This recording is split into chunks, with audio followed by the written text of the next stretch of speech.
हिमाचल के famous YouTuber Rohit Katwal को किया गया गिरफ्तार। डिप्टी सीएम और उनकी दिवंगत पत्नी से जुड़ा है मामला। 3 दिन की पुलिस रिमांड पर भेजा गया, लेकिन किस बात से भड़की चिंगारी और क्या है इसकी बैकग्राउंड स्टोरी, ये सब कुछ हम आपको अगले 5 से 6 मिनट में विस्तार से बताएंगे। इसलिए वीडियो अंत तक जरूर देखिएगा और फॉलो सब्सक्राइब कीजिएगा हमारे इस फेसबुक हैंडल और यूट्यूब चैनल को। अब सबसे पहले बात ताजा घटनाक्रम की। ऊना जिले की हरोली पुलिस ने वीआर हिमाचल के फाउंडर और यूट्यूबर रोहित कटवाल को उनके घर से गिरफ्तार किया है। इसके बाद उन्हें अदालत में पेश किया गया, जहां से 3 दिन की पुलिस रिमांड मंजूर की गई। पुलिस का कहना है कि सोशल मीडिया पर साझा की गई सामग्री, डिजिटल साक्ष्य और अन्य तथ्यों की जांच की जाएगी और अगर जांच में कोई नया तथ्य सामने आता है तो उसके आधार पर भी नियमानुसार कार्रवाई की जाएगी। लेकिन सवाल ये है कि आखिर मामला यहां तक पहुंचा कैसे। दरअसल कुछ दिन पहले टाहलीवाल में एक स्टोन क्रशर के रास्ते को लेकर विवाद हुआ था। इस विवाद में मारपीट हुई और पुलिस ने कुछ लोगों को हिरासत में भी लिया। इसके बाद रोहित कटवाल लगातार इस पूरे मामले पर वीडियो और पोस्ट डालने लगे। उन्होंने आरोप लगाया कि पुलिस निष्पक्ष कार्रवाई नहीं कर रही है और क्रशर माफिया को संरक्षण मिल रहा है। गिरफ्तारी से ठीक पहले यानी 25 जुलाई की रात करीब 9 बजे रोहित कटवाल ने एक प्रेस स्टेटमेंट जारी किया। उसमें उन्होंने दावा किया कि जिन लोगों के साथ मारपीट हुई उनका मेडिकल हो चुका है, लेकिन कई घंटे बाद भी पुलिस बयान लेने नहीं पहुंची। उन्होंने आरोप लगाया कि पुलिस क्रशर माफिया के साथ मिलकर पीड़ित पक्ष पर दबाव बनाने का मौका दे रही है और उनके साथियों की जान को खतरा है। इन आरोपों की स्वतंत्र पुष्टि नहीं हुई है और ये रोहित कटवाल के सार्वजनिक दावे हैं। इससे पहले एक और पोस्ट में उन्होंने सीधे हरोली के मंत्री पर निशाना साधा। उसी पोस्ट में उन्होंने डिप्टी सीएम मुकेश अग्निहोत्री की दिवंगत पत्नी को लेकर भी टिप्पणी की।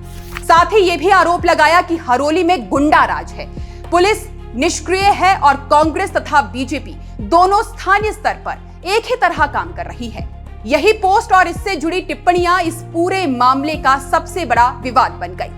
इसके बाद संजू गुज्जर नाम के व्यक्ति ने हरोली थाने में शिकायत दर्ज करवाई। शिकायत में आरोप लगाया गया कि सोशल मीडिया पर की गई टिप्पणियों से लोगों की भावनाएं आहत हुई है और सामाजिक माहौल प्रभावित होने की आशंका पैदा हुई है।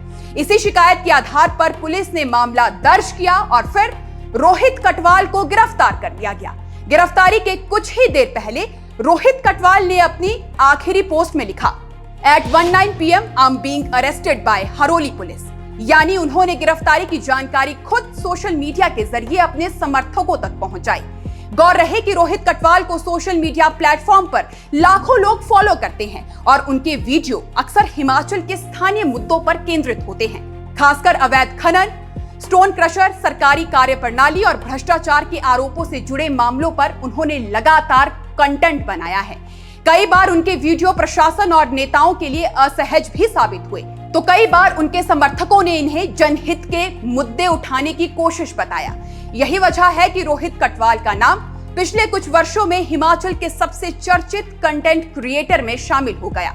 अब अगर इस पूरे मामले की बैकग्राउंड देखें तो रोहित कटवाल कोई नए चेहरे नहीं है। शुरुआत में वे स्टॉक मार्केट और ट्रेडिंग से जुड़े रहे, किताबें भी लिखी, लेकिन पिछले कुछ वर्षों में उनकी पहचान हिमाचल में अवैध खनन, स्टोन क्रशर, पर्यावरण और कथित भ्रष्टाचार जैसे मुद्दों को लगातार उठाने वाले कंटेंट क्रिएटर के रूप में बनी। डिप्टी सीएम मुकेश अग्निहोत्री के खिलाफ उनकी मुखरता भी कई बार चर्चा में रही। इसी बीच हाल ही के दिनों में एक और बड़ा राजनीतिक घटनाक्रम हुआ। रोहित कटवाल ने भारतीय जनता पार्टी भी ज्वाइन कर ली। ऐसे में उनकी गिरफ्तारी को लेकर राजनीतिक बहस और तेज हो गई है। हालांकि पुलिस की कार्रवाई शिकायत और दर्ज मामले के आधार पर हुई है, जबकि दूसरी ओर विपक्ष और उनके समर्थक इसे राजनीतिक नजरिए से भी देख रहे हैं।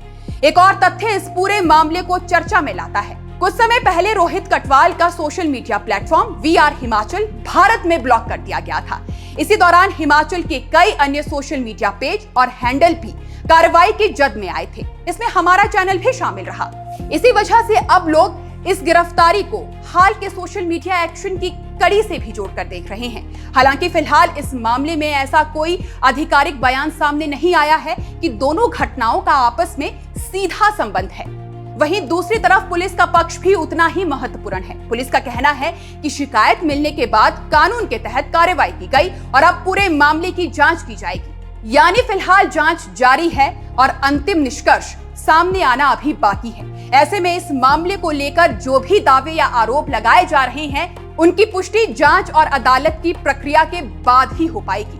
अब इस मामले में सबसे अहम बात यह होगी कि पुलिस जांच में क्या निकल कर सामने आता है। क्या केवल सोशल मीडिया पोस्ट ही इस कार्रवाई का आधार है या जांच के दौरान कोई और तथ्य भी सामने आएंगे? इसका जवाब आने वाले दिनों में मिलेगा। फिलहाल इतना तय है कि इस गिरफ्तारी ने हिमाचल की राजनीति, सोशल मीडिया, अभिव्यक्ति की आजादी और कानून की सीमाओं पर नई बहस जरूर छेड़ दी है। अब सबकी नजर पुलिस जांच, अदालत की अगली सुनवाई और इस मामले में आगे आने वाले तथ्यों पर टिकी है। बाकी आप दर्शक अब इस पूरे मामले को लेकर अपनी क्या राय रखते हैं, हमें कमेंट सेक्शन में जरूर बताइएगा। अभी फिलहाल के लिए इस रिपोर्ट में बस इतना ही। नमस्कार।